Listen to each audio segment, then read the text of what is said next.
This is CBC Vancouver News.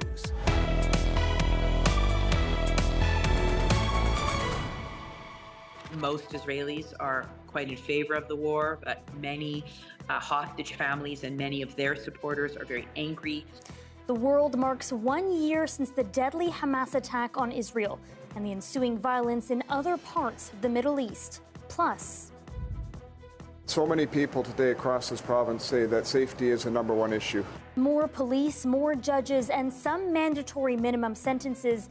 The BC Conservatives outlined their public safety plan. And I would like to see some creative thought about how we manage our elders. as the provincial election inches forward, we take a closer look at the state of seniors' care in this province. Hello, I'm Michelle Ghoussoub. Thanks for joining us. The world is marking the anniversary of the October 7th attacks in Israel. 1 year ago, Hamas launched a violent assault. 1,200 Israelis were killed and hundreds were taken hostage. And over the past year, tens of thousands of Palestinians have been killed by Israel's military response in the Gaza Strip. Members of Vancouver's Jewish community marked the anniversary with a somber memorial.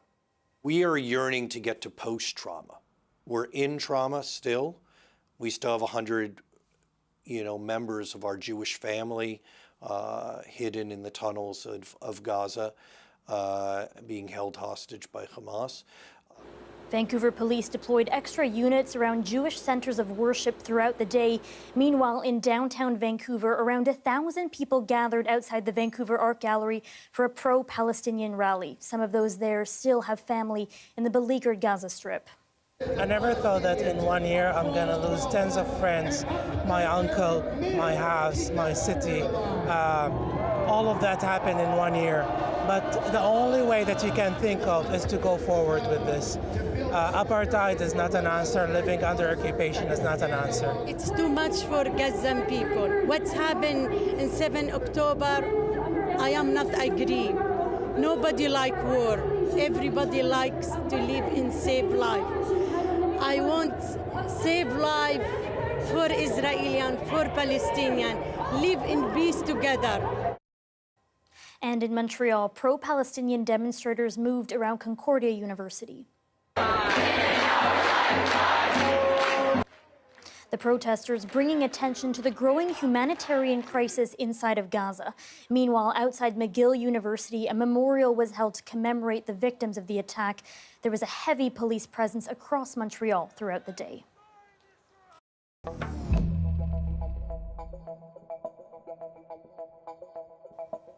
BC Conservative Party leader John Rustad has released his plans to improve public safety. It includes more cops, more judges, and some mandatory minimum sentences. But as Mira Baines reports, Rustad is facing criticism over whether his ideas can be achieved if he wins. BC Conservative leader John Rustad arrived to reveal his public safety plan with his candidate for the new riding of Vancouver-Yaletown. Rustad wants more police, something already promised by the city's mayor. Too many cases around this province where cities and the caseloads are way too high for police officers to be able to manage this. We need to end decriminalization. Rustad has made at least 4 campaign stops in the downtown riding, where recently 1 man was killed and another was injured in random knife attacks. We need change for this community. I hear from many people that they don't feel safe walking down the street. Former Vancouver City Councillor Melissa DeGenova is facing off against NDP candidate, retired Vancouver police officer Terry Young. The BC Conservatives' public safety plan also includes creating a statutory court to hold trials for minor criminal offences within a week of arrest instead of a year or a year and a half, according to his estimates. Rustad said he would push for mandatory minimum sentences which fall under federal jurisdiction. He would hire more sheriffs and judges and toughen charge assessment guidelines. The party hasn't outlined the costs for this plan, but Rustad says voters will be able to see the budget for some initiatives when the party's full platform is released. BC Green Party leader Sonia Furstenau says she supports the use of modular housing as transitional housing for people living on the streets on Vancouver Island. She also called out the Conservatives today for lacking evidence-based solutions. We hear from John Rustad that he says he's going to end homelessness, but he's going to shut down tent cities, which he knows the courts have made very clear he won't be able to do. Proposing to fix something but not offer any actual solutions that will do it is what we've been seeing again and again from John Rustad. Meanwhile, the BC NDP leader announced promises for schools, which includes a mental health counselor for each school and more educational assistance. We're committing to ensure that we deliver an educational assistant in every single kindergarten to grade 3 classroom in the province of British Columbia. The three party leaders are set to go head-to-head Tuesday in a televised debate. Mira Baines, CBC News, Vancouver. John Rustad says he, quote, misunderstood the question when he appeared to support putting public health officials involved in the COVID-19 response on trial, similar to how Nazi leaders were prosecuted after the Second World War. Take a look at how he responded to a question about what's referred to as Nuremberg 2.0 during a July Q&A. Are you okay or for a Nuremberg 2.0? Nuremberg 2.0, sorry? Nuremberg 2.0. Yes. Oh, yes. That's probably I know that's a hard one. outside of my scope. I know that puts you on the hot spot right there for sure, but I had to ask. No, it's fine. It's like I say, those are something that's sort of outside the scope in terms of a jurisdiction of British Columbia. But if we would certainly be participating with other jurisdictions as we look at those sort of issues. Sunday, Rustad wrote on social media that the comparison was, quote, unacceptable. He has since apologized. My comments in around that in any way relating the two, I apologize for that. I know that has offended some people, and it certainly was not my intent with regards to that issue. Rustad has said that he would form a panel of experts to, quote, give advice to government about how the COVID-19 pandemic was handled in BC. The leaders of BC's three major political parties are set to face off in a televised debate on Tuesday night. You can watch it here from 6:30 to 8 p.m. live on TV, CBC Radio 1 and CBC News BC, our 24/7 streaming channel. It will be moderated by Shachi Curl, president of the Angus Reid Institute.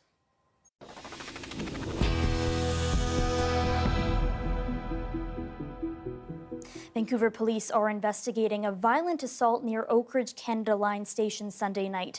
They're warning people in that area to be vigilant. Police say a woman in her 30s was walking near West 41st Avenue and Ontario Street around 7:50 p.m. when she was grabbed by a man she didn't know. She fought the man off and he ran away. The Vancouver Sex Crimes Unit is now investigating. Any witnesses or anyone with dash cam footage is asked to come forward. To a developing story now, a third alarm fire in the Strathcona neighborhood has firefighters on the scene. Oh, holy cow.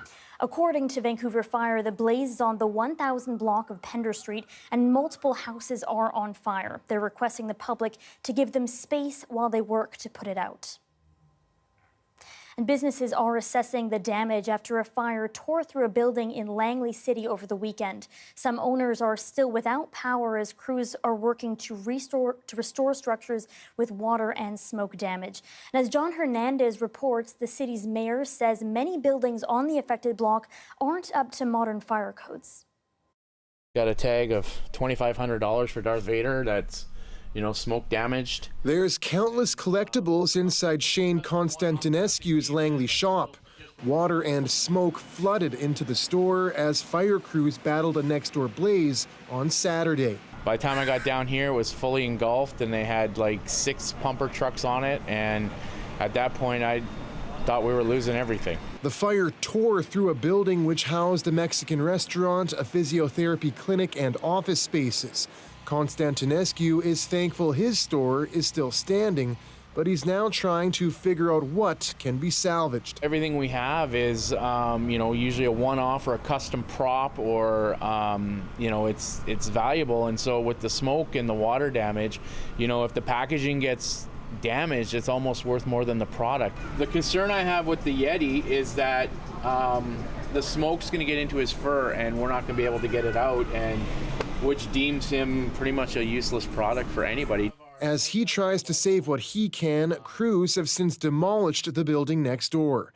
The owners of the now destroyed Viva Mexico restaurant didn't respond to requests for an interview, but in social media posts said they're going through a very difficult time and vowed to come back stronger.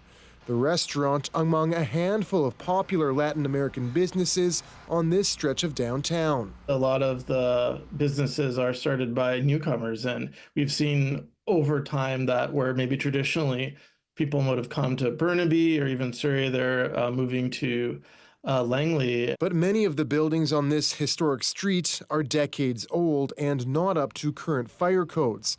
The city says it's working to change that. Langley City, as I'm sure other communities, are very firm when there's renovations that take place. We do require sprinklers and other systems we put in. The cause of the fire is still under investigation. John Hernandez, CBC News, Langley. A man has been charged with multiple criminal offenses after police say he intentionally set a van on fire outside of Vancouver City Hall Sunday night. Police say firefighters put out the blaze, but inside the van they found roughly 100 liters of unburned gas in canisters. The suspect was arrested at the scene and no one was hurt. Police believe this was an isolated incident and that the suspect acted alone. A man with a lengthy criminal record is back in jail after Vancouver police say he stole a police car on Sunday morning. Here's Sergeant Steve Addison. Involved in a very high-profile incident at Templeton Park, where a prolific offender, more than 50 criminal convictions, actually stole a police car while officers were out of the car helping somebody in distress, drove it onto a turf field at Templeton Park near where families were playing at the playground and kids were gathering for soccer. The VPD is condemning the behavior, saying the 41-year-old suspect could have killed or seriously injured innocent people. A police dog eventually took the man down. After the break, we take a look at the key election issue of senior care, what's missing, and who's calling for better services.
With the provincial election campaign well underway, so is the debate over seniors' care. Parties have outlined their plans on home care affordability and which facilities to fund. And as Belle Puri reports, one concern is coping with limited care spaces for seniors. The episodes were telling. Joan Ball would forget. In particularly frightening incidents, she would wander. She would go out and not be able to find her way back. Her family knew the octogenarian couldn't live alone anymore. The healthcare system disagreed. It seemed like you had to be fairly not doing very well at all before you could even qualify, and from there you could wait another year. Once, Joan was even sent home from hospital on a stretcher. Last December, she finally got a spot in long-term care. I would like to see some creative thought about how we manage our elders, how we care for people. BC is far behind in its commitment to build more spaces for seniors. In 2017, it was predicted we would need 30,000 new long-term care spaces by 2035. And since then, the ones that have been opened and planned to be opened by 2030 amount to about 7,000. Spots in assisted living are a similar game of chance. He said 4 years it will take. I said, no, I don't need for after 4 years. I may be not alive at time because I am having a hard time now. Sitwant Kaur was lucky, but vacancies are unpredictable. There is a lineup of people who want to come here, who need that care. There are 49 units in this 18-year-old Fraser Health assisted living facility. We have one resident who's been here from the day it opened, okay? And then some have been here for 8 years, 10 years, 15 years. Depends on the stage of their life, their condition. Some have to be moved on to long-term care facilities or to hospitals, and some pass away. But average, 7 to 10 years. A sister building, a 125-bed long-term care home, is in the works. We get calls now, when can we move in? I said, wait. The $123 million complex was supposed to have opened this year. COVID and design issues are blamed for a 2-year delay. When it comes to elections, seniors tend to have the highest voter turnout, and candidates appear eager to win them over. The NDP focus is on improvements it's made over the last 7 years. We added 1,000 beds for seniors, and we are adding 24 more facilities working with non-profit sectors and others. It's not only the public sector. The BC Greens promise to increase publicly funded long-term care beds by 10% per year. The prime goal is to keep people out of these beds, I think, and so, improving health care and improving access for people that want to take care of their family members at home, giving them either a tax rebate or give them even a kind of a grant situation. The Conservative Party proposes a patients-first healthcare model. We will be increasing 5,000 beds across the province by 2030. We will be providing tax credits to the healthcare givers, and we will be developing more infrastructures and more facilities. In the next 4 years, just in time for the next provincial election, 1/4 of British Columbians will be seniors. I'm scared, actually. I don't want to be in that point where there's when we need it and it's not there. Whichever party forms government after October 19th, clearly it needs a comprehensive strategy for seniors' care. Belle Puri, CBC News, Surrey. Here's Canby Bridge. I'll have your full forecast next.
we're sharing really important information with the public, and I feel like this is exactly what our job is, especially as the public broadcaster, especially in morning radio.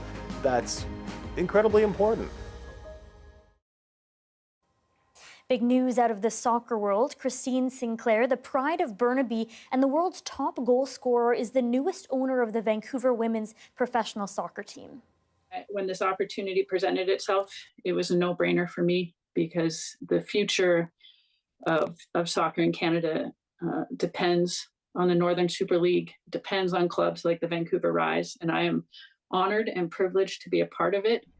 Vancouver Rise FC says the 41-year-old Canadian soccer legend will join majority owner Greg Kerfoot ahead of the Northern Super League's first season starting in April. And a Vancouver Island retiree is doing his best to make a difference for the environment by creating biochar, the product of partially burned organic material like tree bark and leaves. He says he's created about 20,000 pounds of biochar over the past few years, which can be used in gardening and compost to enrich soil. Claire Palmer caught up with him in Courtney. Biochar has been specifically made. It's not just a random, sort of leftover product.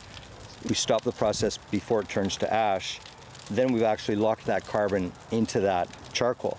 I was approaching retirement, so say about 4 years ago, when I was thinking a lot about the climate change issue, and I was really asking myself the question, what could I do to make any kind of a difference? Because I felt kind of hopeless about it. I really didn't know what biochar was and didn't really quite get it, how it worked.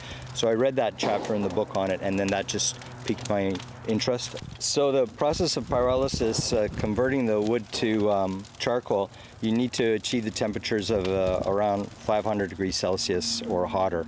And the other thing is you need to take the oxygen out of the equation. Every time we add another layer of wood onto that pile of charcoal, then the oxygen is drawn to the top of the pile and it takes it out from the bottom of the pile. So the charcoal that's underneath that pile doesn't get any oxygen anymore.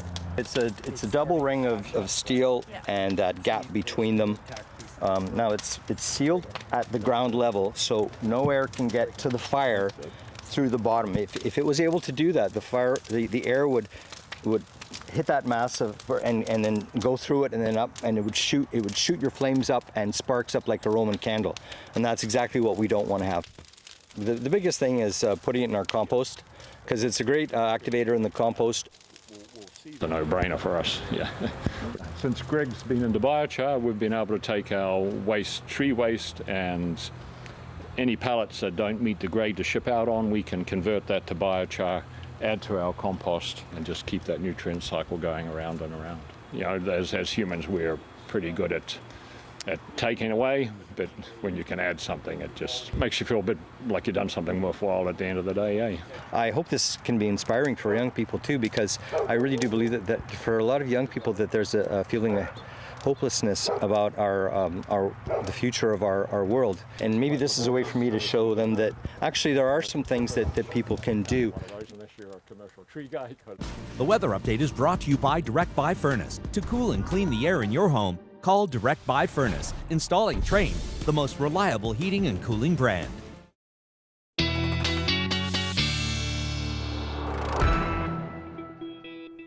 Darius Maravi joins us now for a look at the forecast, and we'll get to local conditions. But Darius, I know you wanted to first update us on a developing story internationally. Yeah, so I was tracking this all weekend. I knew I would be coming in early today because this storm has just exploded. Hurricane Milton was 60 hours ago, 2.5 days ago, was a nothing storm. It wasn't even named. And now it is a Category 5 major hurricane tracking up towards Florida. Already seeing those impacts in Mexico as it continues to track north, but over the next few days until it makes landfall Wednesday afternoon or evening, expect to hear a lot about this storm because it has been developing very, very quickly. The going from nothing to a Category 5 hurricane is in itself very impressive.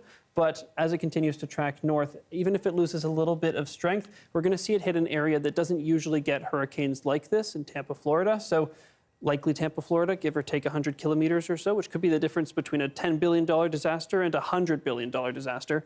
But again, storm surge very high, really concerned about the rainfall in these areas. But with that being said, our rainfall warning here in Vancouver, here in the lower mainland, not lower mainland, here in the south coast has dropped. The rain is going to continue tracking down the island, potentially arriving as showers overnight tonight and then continuing into tomorrow morning. Then we'll see some showers come in and out throughout the day, clearing up at times tomorrow, and then more showers arrive on Wednesday before we have a much clearer day on Thursday. Across the province, though, it's a pretty similar situation. Most of those showers confined to the coast, some heavier rain at times for some places, but overall things aren't nearly as dramatic as they were last week. Some of that breaking into the interior as snowfall as well as some showers, especially in the central interior, but for the southern interior as well at times. Temperatures across the province are still looking fairly close to seasonal, quite a bit, actually a few degrees above in the southern interior especially, although they have come back down to seasonal here on the coast. Across the province tomorrow, expect to see a few more showers, but mostly sunshine in the interior. And in terms of a 5-day forecast, Michelle, we're looking at a decent amount of rain, but also some sunshine in the days ahead. All right, thanks, Darius. Thank you. And that is your late news for Monday. Thank you for watching. For news at any hour, you can always go to our website, cbc.ca/bc. Have a great night.